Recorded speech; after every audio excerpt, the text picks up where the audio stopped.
Iya, seperti yang saya sampaikan tadi ya, sebenarnya salah satu,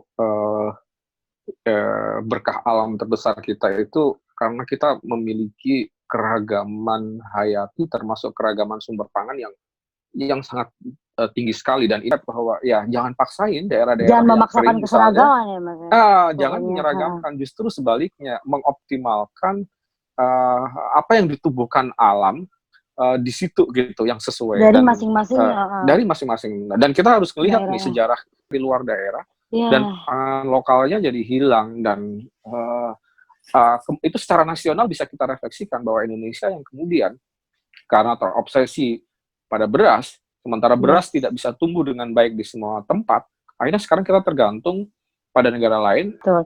Ini ini ini menjadi tantangannya di situ. Tapi poinnya, kita bisa kalau mau menjadikan pangan lokal sebagai ini, asalkan tadi mengubah konsepnya bahwa pangan itu nggak harus beras, apalagi jangan sampai gandum gitu.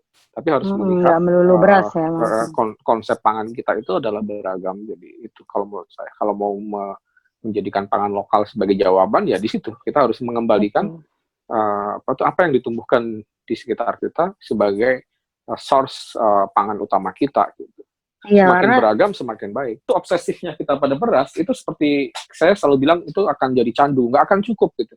Dia mhm, mencetak sawah di situ juga belum tentu akan sukses dari sisi iya, ekologi. Kalau kita lihat misalnya belajar pada kegagalan program 1 juta hektar yang membuka lahan gambut di Kalimantan, yang terjadi adalah iya, pasca itu adalah kebakaran hutan kan yang hutan, intens ya. betul.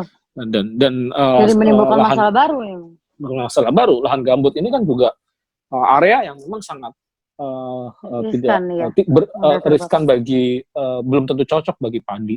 Food estate di ini ya di Merauke kan juga mana sih hasilnya gitu, nggak kelihatan kan Mhm, dampaknya iya, dibandingkan mungkin dampak negatifnya gitu.